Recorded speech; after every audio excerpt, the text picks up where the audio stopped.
Saudações, senhoras e senhores, aqui é o irmão Diogo Rafael Moreira do site controversiacatólica.com.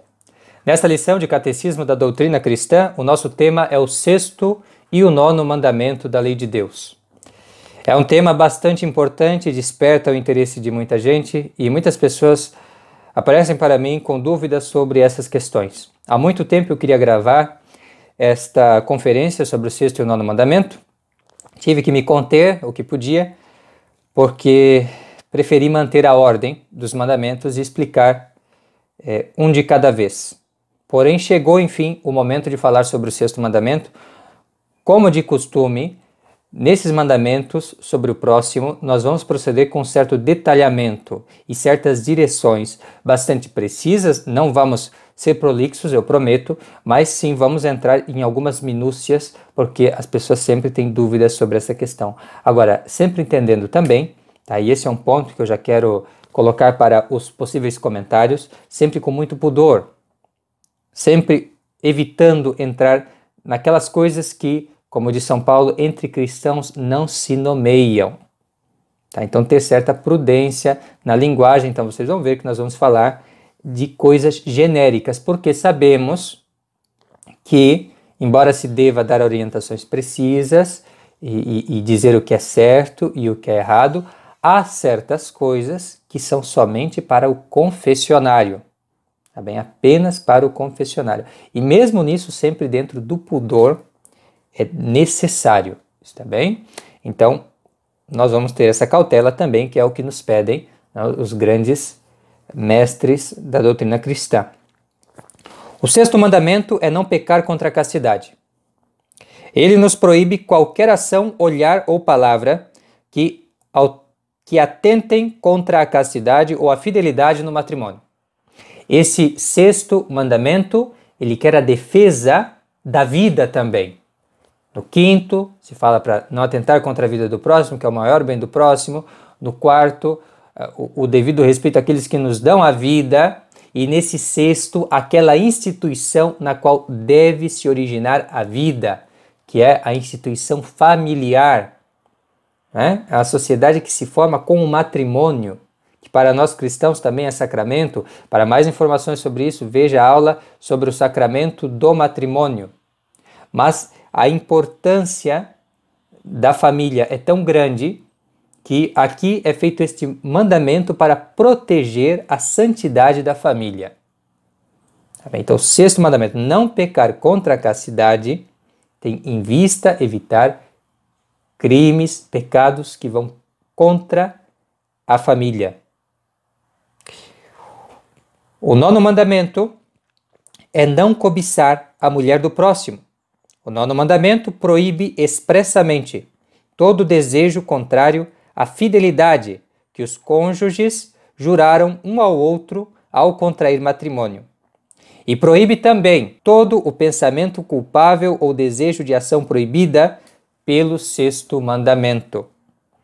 Então também nós temos que seguir algo que foi estabelecido por Deus. Há pessoas que não contraíram o matrimônio, então já que não estão nessa órbita dos deveres conjugais, tá? Devem evitar certas coisas que são condenadas pelo sexto mandamento, certo? Todos, na verdade, todos os estados de vida, sejam os casados, sejam aqueles que estão não se casaram, seja aqueles que já se casaram, mas agora estão em viuvez, todos esses têm deveres. Tem que guardar a castidade. Tem que evitar pecados contra a castidade. Tá? Isso tudo defende, sim, os direitos da família e também o que é determinado por Deus, tá? Para a conservação do gênero humano. O sexto e o nono mandamento são apresentados em conjunto. Vamos entender por que não esperamos para falar do nono mandamento depois de falar do oitavo. Por que não? Porque eles são apresentados em conjunto por estarem intimamente ligados entre si. Como o pensamento anda ligado à obra, como a intenção à execução, como a causa ao efeito. É tão importante entender essa questão, porque, na verdade, as coisas que você obra contra o sexto mandamento vêm de um desejo, de uma inclinação má que nasce no coração. E nós temos que tratar isso na raiz. Temos que tratar isso na raiz. Tá bem? É no coração que nascem os adultérios, diz nosso Senhor. Que nascem os homicídios, as mentiras. É tudo no coração. Então, nosso Senhor não quer apenas que a gente haja externamente, que é o sexto mandamento, corretamente, com o nosso corpo, cuide do nosso corpo, né? Evite pecados contra a castidade do nosso corpo, não é? Ou no próximo, mas também que evite internamente, né? Que a nossa alma se deixe corromper pela concupiscência, por afetos desordenados. Isto já é matéria do nono. Só que veja como estão unidas, porque de fato, lá no nono, essa cobiça, esse desejo desordenado, esse afeto desordenado, vai ser a causa das coisas que vão acontecer lá no sexto. Por isso que não adianta apenas reformar o externo, tem que reformar internamente o nosso coração. E essa é a grande obra que Cristo veio fazer em nós. Tá? Algo realmente inteiro, um trabalho do início ao fim, uma grande obra-prima que nosso Senhor quer realizar no nosso coração, em todo o nosso ser. E também tem uma outra razão, porque eles mutuamente se completam, tanto nos mandamentos quanto nas proibições. Na verdade, o sexto mandamento proíbe atos, palavras, olhares, livros, figuras e espetáculos imorais, coisas externas. O nono, todo pensamento impuro, coisas internas. O sexto ordena que sejamos santos no corpo, tendo pela nossa pessoa e pela dos outros o máximo respeito, entendendo que os nossos corpos são templos do Espírito Santo, que pela graça santificante somos membros, pela graça de Cristo somos membros de um só corpo, a igreja, o seu corpo místico, essa grande dignidade que nós temos. E por isso não devemos pecar contra a castidade, não devemos nos sujar, cair na impureza. Muitas vezes as pessoas interpretam errado, interpretam que não é porque eu tenho que estar sempre saudável. Não é isto. É sobretudo esse respeito à nossa dignidade e, portanto, a guarda da castidade. É isso que está pedindo ali quando diz somos templos do Espírito Santo, é não deixar entrar a impureza, um afeto desordenado, que coloca nós ou o nosso próximo acima do que determina Deus nosso Senhor, para o homem, para todos os homens em geral. E o nono nos ordena a máxima pureza de alma e o máximo respeito pelo ato conjugal. É o que tem que estar aqui, ó. Você tem que acreditar no matrimônio como algo sagrado, você tem que acreditar que nós somos parte do corpo de Cristo e, portanto, temos que seguir, né, a mesma pureza do nosso Senhor, procurar, de acordo com o nosso estado de vida, seguir esta pureza, esta castidade que Ele tanto estimou e tanto amou e tanto elogiou. Nós queremos ser discípulos de Cristo, então imitá-lo nisto também, né, neste amor pela pureza. E isso não pode ficar da boca para fora, isso tem que ser algo que está aqui, ó, dentro do nosso coração, de fato. Senão se torna apenas uma prática exterior que não tem respaldo em um motivo verdadeiramente santo, mas em outras coisas. E aí nós temos a hipocrisia que tanto mal faz a religião. Tá bem? Então, vamos prestar um grande serviço a Deus, fazendo que os mandamentos dele estejam no nosso coração, por uma verdadeira submissão de toda a nossa alma, de todo o nosso ser, ao que determina o nosso Deus. O sexto mandamento proíbe a impureza. A impureza é um ato gravíssimo e abominável. Por impureza se entende todo pecado contra a castidade. Também, de uma forma geral, pode ser chamada de luxúria. É tudo que é contra a castidade. Os livros santos, os santos padres e a igreja a condenam, assim como a reprova a consciência humana e o sentido íntimo da natureza. Mesmo as pessoas mais corruptas se envergonham deste vício e o praticam em segredo. As pessoas têm vergonha e este vício, sobretudo, mancha a reputação das pessoas. Porque as reduz ao nível de bestas. Porque elas estão fazendo algo bestial.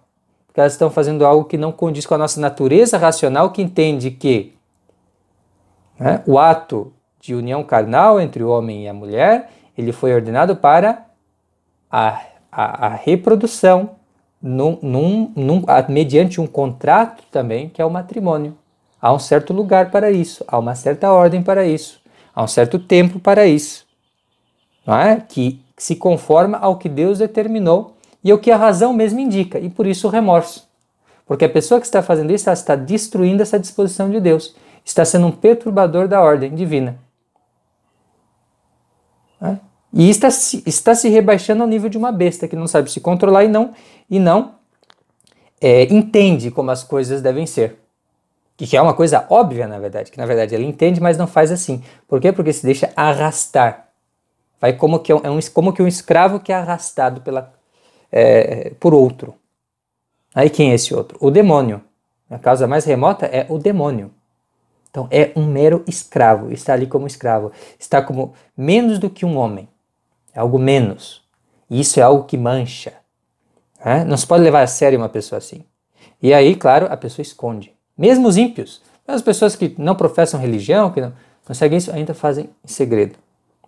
Seria realmente a máxima impiedade se começassem a fazer propaganda disso, de fato. São poucos os que se arvoram a fazer isso, não é? Porque exige que a consciência esteja em tal grau, né, de cauterização, de que já não nota essas coisas. A cegueira chegou, está tão espessa a neblina, que não enxerga mais nada, não percebe-se mais, não reflete mais, já chegou ao nível bruto, de fato.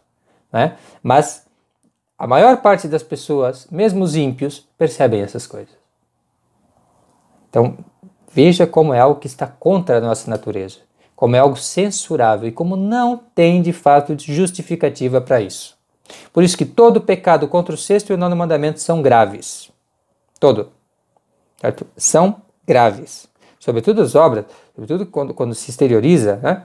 É um escândalo ainda. Soma-se muitas outras coisas. Nunca é sozinho. Você vai para o inferno, você se perde a graça e priva o próximo da graça também, seja pelo seu escândalo, seja porque você faz ele participar desse ato abominável. Então sempre é algo que concorre para o mal. Né? Então terrível realmente esse tipo de pecado contra a lei divina. E muitas pessoas, sobretudo os libertinos, vão dizer assim, não, é uma coisa leve, não é bem assim, isso é um exagero, isso é um puritanismo, vão dizer isso.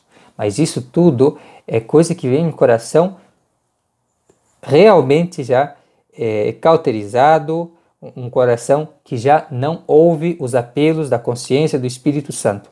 Isso não vem de Deus de maneira nenhuma, isso é de Satanás que vem isso. Porque não é isso que nos ensina o Espírito Santo, não é isso que ensina o Senhor Deus, certo? O Senhor Deus é assim, e nós mesmos confessamos isso. Como poderia ser leve e de pouca importância um delito que destrói a ordem natural contra a vontade do Criador?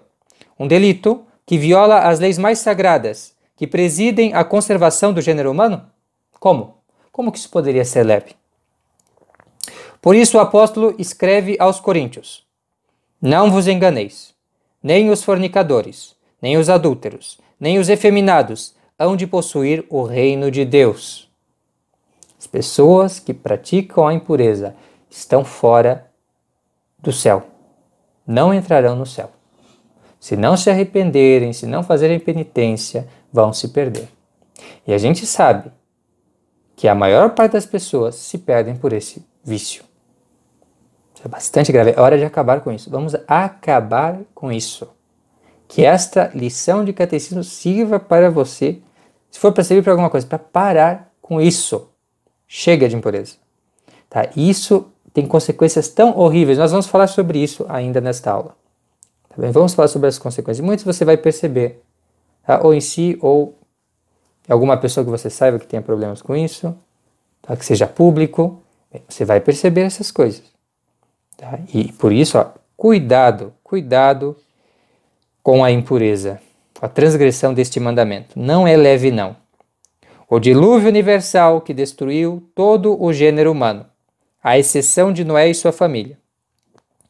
E o fogo que destruiu as populosas cidades de Sodoma e Gomorra atestam de forma eloquentíssima a gravidade da luxúria, porque foi para punir este pecado que esses tremendos castigos desolaram a terra. É leve? É de pouca importância? Então por que Deus castigou dessa maneira esses povos que praticaram isto? Por quê? Porque é grave. Porque é algo extremamente grave. Porque é uma violação de uma disposição divina, a vontade de Deus, porque destrói a ordem que Deus estabeleceu para os homens e que quando isso é praticado, né, atenta contra a instituição divina família, o matrimônio, né, e gera vários prejuízos para a própria pessoa que comete isso. Ela paga no seu próprio corpo, ela paga na sua própria alma. A impureza provoca consequências dolorosas. A desonestidade extingue a fé, que é a porta da vida sobrenatural. Depois, arruína a saúde e, não raro, apressa a morte do corpo. Terceiro, endurece o coração, rendendo a pessoa insensível ao próximo e aos apelos da própria consciência. E, por fim, frequentemente conduz à impenitência final. Vamos olhar com paciência isso aqui? Vamos olhar com uma certa calma? Tudo isso aqui, porque tudo isso é a mais pura verdade. Tá? É a mais pura verdade. Primeiro ponto. Extingue a fé. Não falarei muito agora sobre isso, porque nós vamos ver alguns exemplos de como isto levou homens importantes, ilustres, poderosos, à apostasia da religião católica. Nós temos exemplos, nós vamos mostrar isso daqui a pouco. Só um pouco de paciência. Segundo ponto. Arruína a saúde e, não raro, apressa a morte do corpo. Basta você ver esse pessoal da literatura, esses famosos, o currículo literário, né, que geralmente são pessoas devassas, e como morreram depressa eles. Esses artistas, atores, essas pessoas. Isso é verdade, nem sempre de ordinário, né? É assim, às vezes, quando a pessoa já está fadada ao inferno e à condenação eterna, Deus lhe dá o prêmio nesta vida, porque na outra ela não vai ter. Então, às vezes, assim, são pessoas que fazem todos esses horrores e passam muito bem, porque já estão perdidas. Porque já estão perdidas. É muito difícil para pessoas se salvarem. Então, Deus lhe dá o prêmio aqui, porque sabe que depois elas não vão ter o grande prêmio da vida eterna. Já é isso também um castigo. Mas nós vemos que onde há ainda alguma esperança, essas pessoas pagam nos próprios corpos, de fato. E você vê a questão da AIDS entre os sodomitas, por exemplo. É politicamente incorreto esse assunto, mas é a verdade. Quantos que morreram por causa disso prematuramente? Porque eram impuros. E Deus não ama os impuros, Deus os pune. Deus quer que se convertam e por isso apressa-lhes a morte para que queira Deus que se convertam e parem e se arrependam e se retratem da vida escandalosa, da vida péssima que levam. Mas ainda assim, muitas vezes a pessoa mantém-se dura e esse é um outro mal da impureza. Não ouve os apelos da mãe que chora. Não escuta o conselho dos pais. Segue obstinadamente praticando a impureza. Não escuta o conselho de bons amigos, de pessoas mais experientes. Não. Continua obstinado, arrastado como um escravo, como alguém acorrentado que está sendo levado e que vai dizer assim, não posso, não posso. E, por fim, grande é a possibilidade de uma pessoa que vive assim, com concubina, por exemplo, que não casou na igreja, não casou nada, tem ali uma concubina, não é? Dentro de casa. E quando chega o sacerdote e diz, você precisa repudiar, você precisa afastar-se desta vida escandalosa, você não pode ficar nesta situação. Aí a pessoa diz, eu não posso, padre. Você fala, não, mas é importante confessar. Eu gostaria, mas eu não posso. Eu não posso me desfazer. Estou preso. Eu não posso deixar de fazer isso. Mas você já vai morrer. Não, mas eu não posso. E a pessoa se prende e morre assim. Então, o grande perigo realmente de seguir praticando esse pecado são as consequências, e as consequências estão aí. Nós falamos sobre isso, isso é apenas uma descrição da realidade. Tal qual disse, assim é. Henrique VIII, rei da Inglaterra, que tinha merecido o epíteto de defensor da fé, abjurou da Igreja Romana para cair em adultério. Lutero despiu o hábito de Santo Agostinho e renegou a sua ordem pelo vício desonesto. Teodoro Beza, apertado pela lógica de São Francisco de Sales, estava a ponto de cair nos braços do santo, quando, mostrando-lhe uma jovem lindíssima, disse-lhe: "Não posso, essa é a única causa de minha incredulidade." Eis aí então, quantos males produz a impureza. Pessoas brilhantes, pessoas poderosas, quanto dano fazem a si mesmas, ao próximo, à religião, por causa da impureza. Não sigamos o exemplo deles, mas procuremos nos proteger contra isso. E aqui, brevemente, para encerrar bem esta lição de catecismo, vou falar de certos meios imediatamente que nós devemos empregar para isso. Na próxima lição, quando nós falamos sobre a castidade em cada estado de vida, e falarmos mais detalhadamente o que evitar e o que fazer nessa matéria, nós vamos entrar em alguns detalhes mais sobre isso. Porém, aqui vamos rapidamente o que você tem que fazer agora, tá? E depois eu peço, assista também a próxima aula que vai falar mais especificamente dessas coisas, tá bem? Mas por hora nós dizemos assim, para que se entenda quando é pecado, quando não é pecado. Bem, os pensamentos e desejos impuros podem vir da concupiscência, que é a carne, é o lado de nós que se inclina para o pecado, de paixões fortuitas, por circunstâncias, coisas que aconteceram, relacionadas aos nossos sentidos, né, que chegam aos nossos sentidos, paixões fortuitas, ou de sugestões diabólicas. Enquanto a alma se desgosta deles e internamente os detesta, enquanto a vontade resiste energicamente às tentações, o coração permanece casto e imaculado. Não há pecado algum e o cristão confirma-se na virtude e multiplica os seus merecimentos para o céu, do mesmo modo que oferece ao rei e à pátria 100 provas de sua lealdade e de sua coragem, o soldado que por 100 vezes repele o inimigo. Então a palavra de ordem aqui é resistir, não deixar continuar. Isso aconteceu, chegou, não sei de onde chegou, bem, não importa. Resista, levante-se, saia, faça alguma coisa, mas resista. Resista.